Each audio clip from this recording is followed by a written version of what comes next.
life of a hunter. It's not about an end result, it's about an expedition, a journey that leads us into wild places, both near and far. In a time where some believe hunting is not relevant to modern society, we carry the torch and stand on the foundations of those that have come before us. We continue to invest into the ecosystems of which we must sustain. It's an effort to conserve, to provide, and celebrate God's renewable resources. Yes! Hey, 380 plus. I killed a mark, Anthony. It is our life. It is our passion. And we make no apologies for our God-given right to hunt.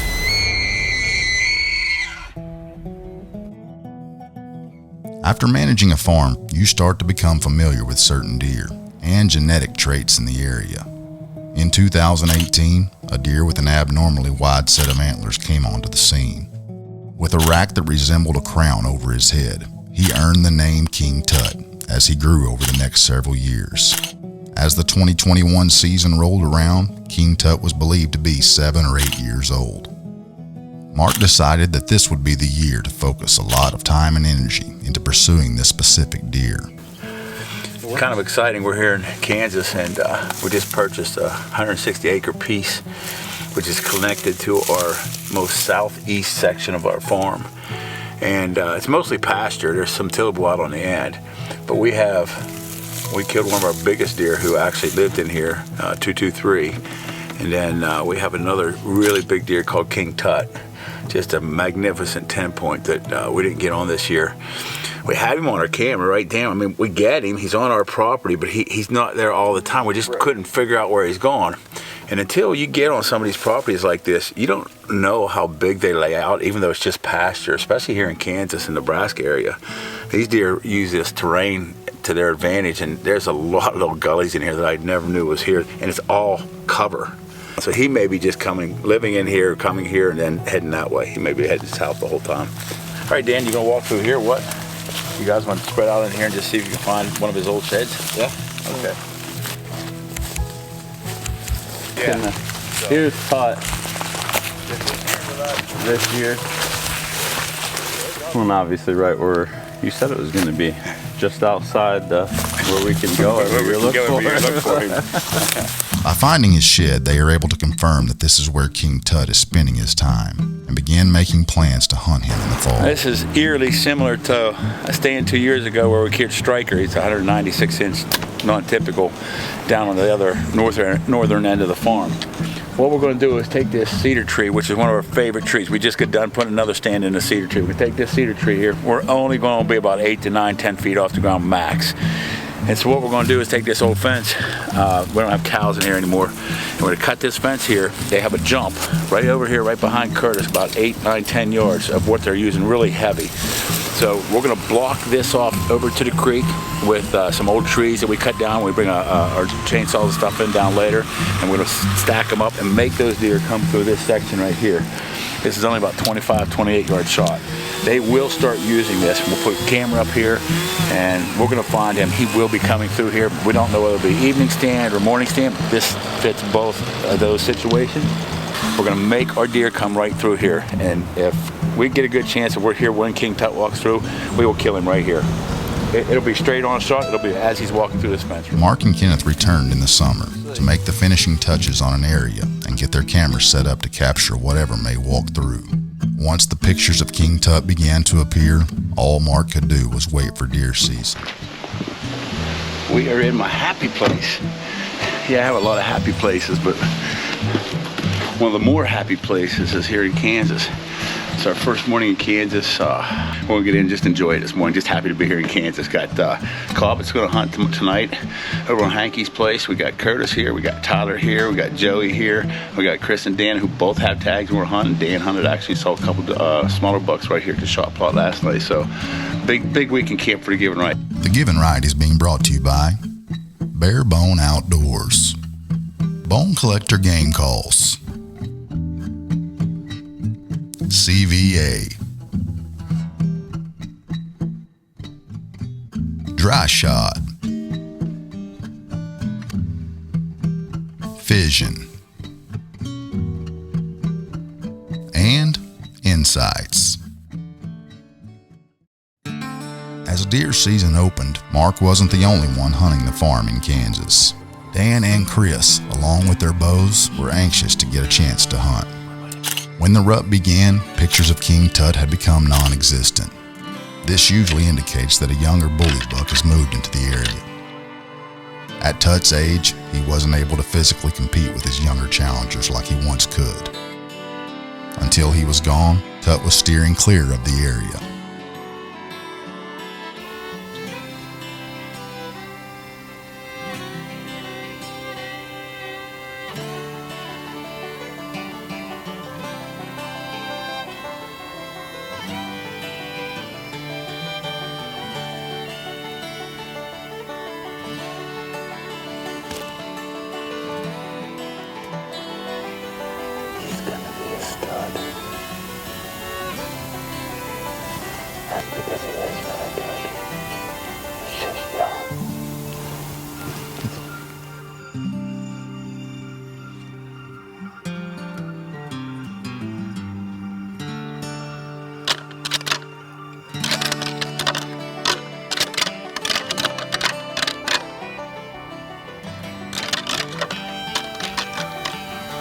Can't shoot him, but he's coming in.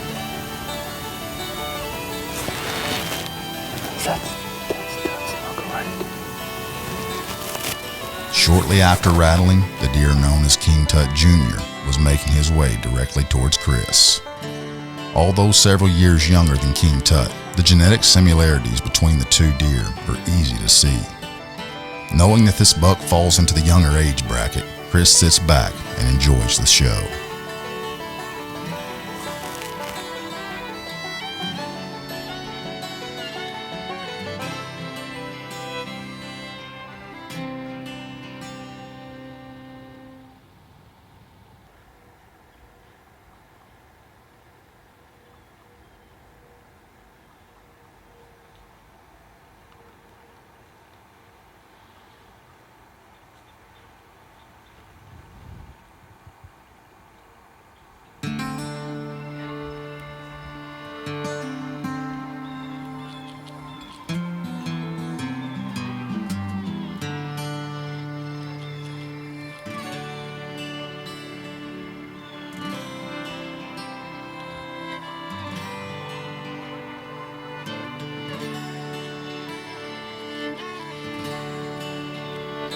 Seeing these young deer with so much potential is encouraging for everyone on the farm.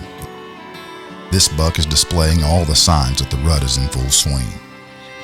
All they need is for one more of the mature bucks in the area to walk their way.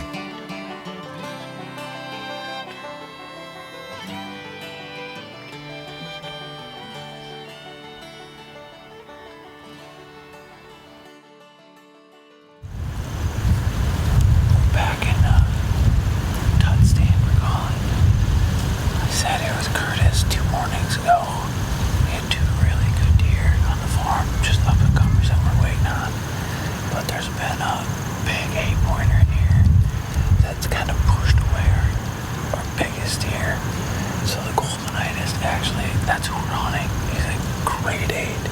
We're really hoping that he comes and shows himself.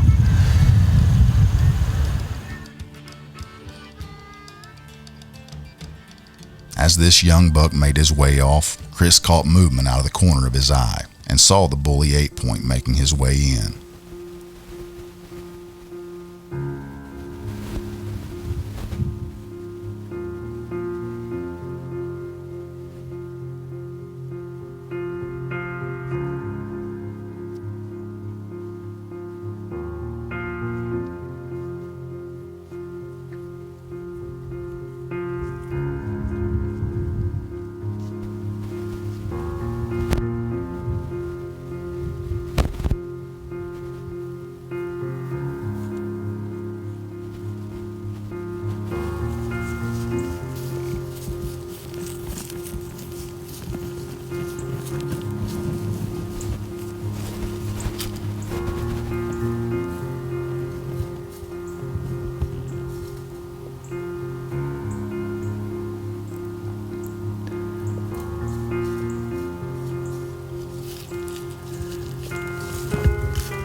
Smoked it, baby.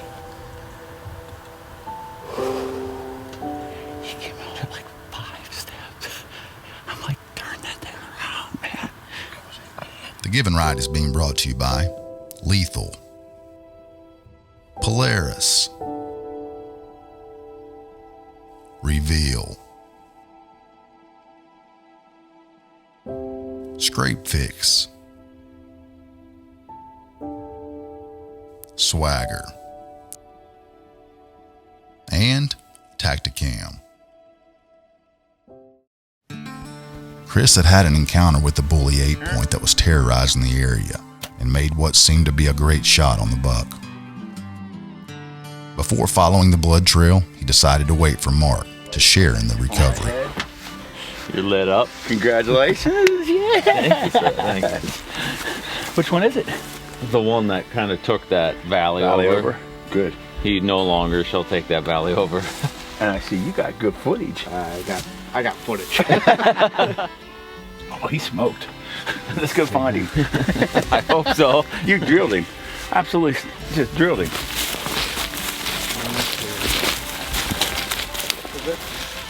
There's a speck. There's a speck right there on the leaf, too. A couple of them.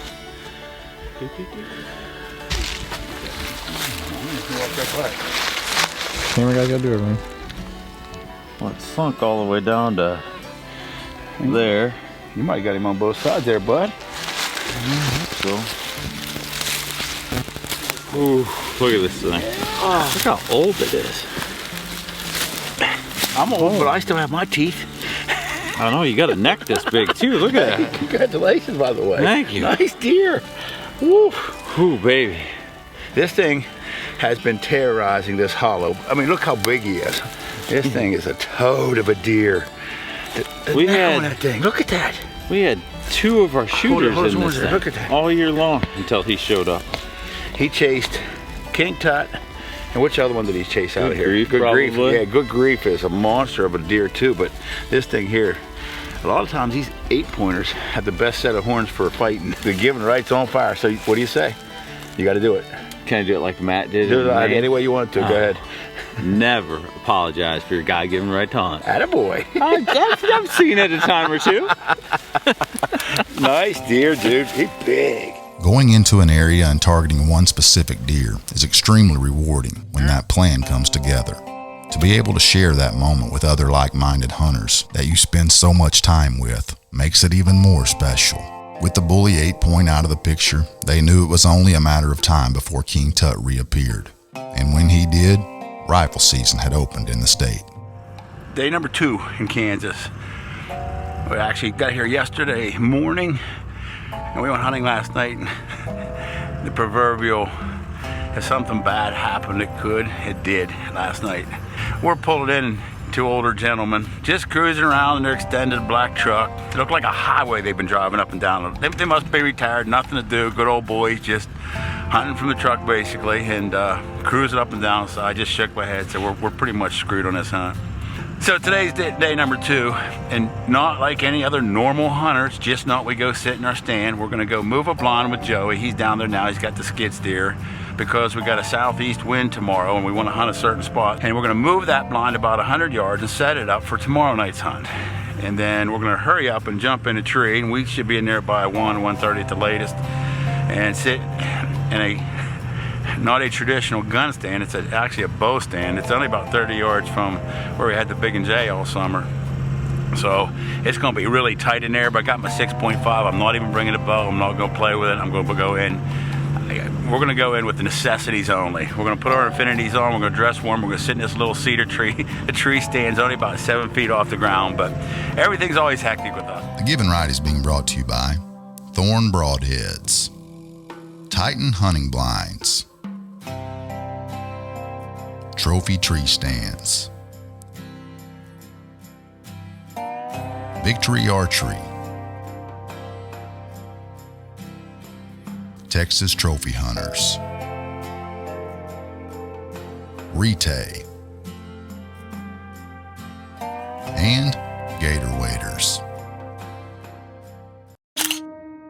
For several years, Mark has been watching a deer called King Tut develop on his farm through trail cam pictures. At an estimated 7 to 8 years old, Mark decided that this was the year to focus his energy into hunting this specific buck. After Chris was able to feel his tag on the bully 8-point that had run Tut out of the area, he started to show up again in the same area that was set up specifically for this buck during the summer. Mark knew that this would be the best opportunity at an encounter with this monarch. Boy, and a really cool setup that we set up this spring.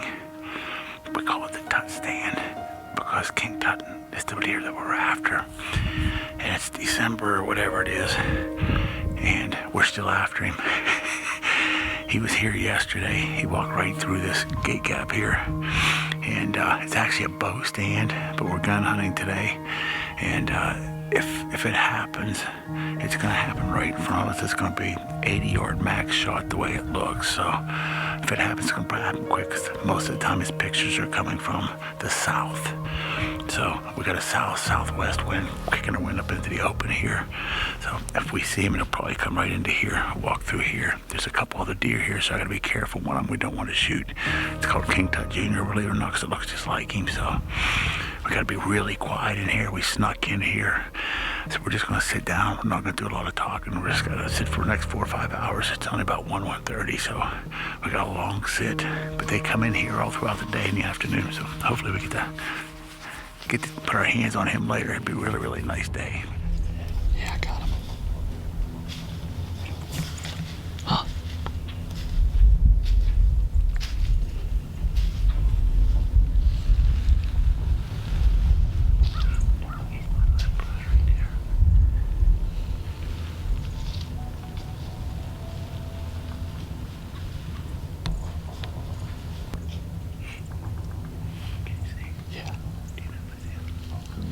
I can't tell him enough between him and the junior.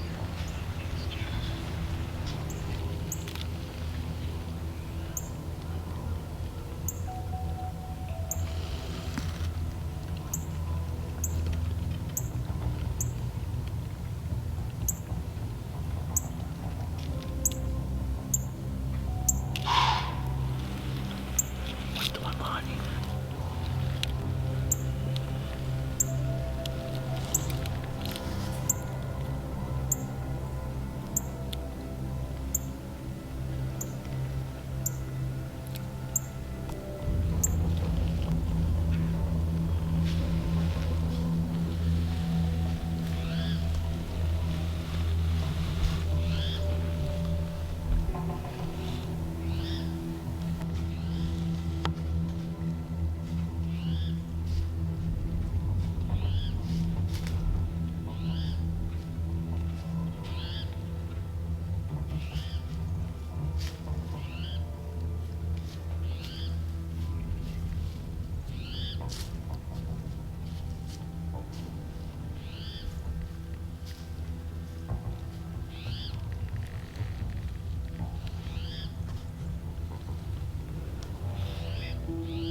Got him.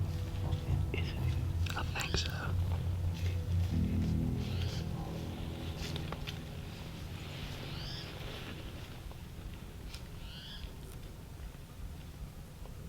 Are you ready?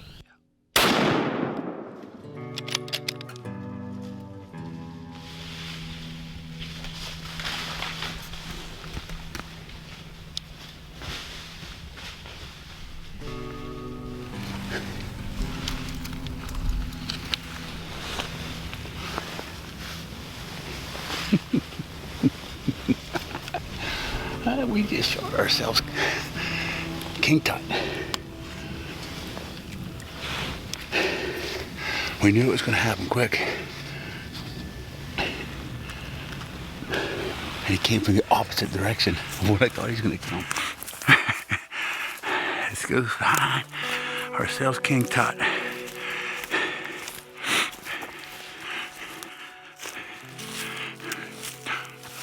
Oh, there he is.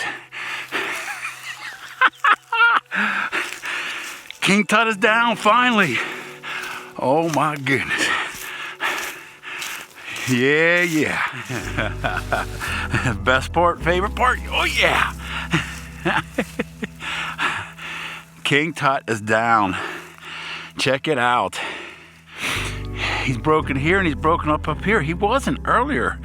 So I don't know what happened, what he got into, or who he got into, but this is King Tut. We call this stand the Tut stand. This is an old deer. This deer's probably 7.5-year-old. And he's been running this hollow and down into the northern side of the farm for the last 3 years that we've been watching him. And I said, we got to kill this thing. We got to get on him. We killed ourselves another toad. Look at this thing. Sweet. King Tut is down. Hit me. Don't you ever apologize for your God-given right to hunt, baby. Look at this one. Yeah. This moment of celebration was made possible by the 365-day process of strategizing that goes into each stand location. Every move that is made serves as a purpose to reach this end goal. Each year of history with King Tut represented a puzzle piece that ultimately led to one single encounter. Though King Tut is no longer roaming the farm, his genetics live on, and his name will forever be ingrained in a single cedar tree that we simply call Tut Stand.